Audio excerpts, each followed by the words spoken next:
நான் ஏதோ தப்பு பண்ணிருக்கேன்னு அவளுக்கு தெரியும். ஆனா அது என்னன்னு தெரிஞ்சுக்கிற தைரியம் அவளுக்கு இல்ல.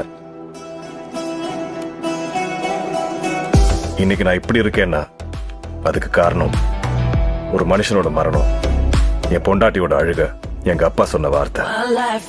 எவ்வளவு நல்லா ஆடணுங்கிறது முக்கியம் இல்ல, எப்ப நிறுத்தணுங்கிறது முக்கியம். ஜெயிச்சுட்டு தோத்து போனா அந்த தோல்விதான் ஞாபகம் இருக்கும். தோத்துட்டு ஜெயிச்சா அந்த வெற்றி சரித்திரத்துல நிற்கும். அது ஏன்னா history only remembers how you finished. சரித்திரம் என்ன எப்படி ஞாபகம் வச்சுக்கோன்னு எனக்கு தெரியாது. நீங்க என்ன எப்படி ஞாபகம் வச்சுப்பீங்க?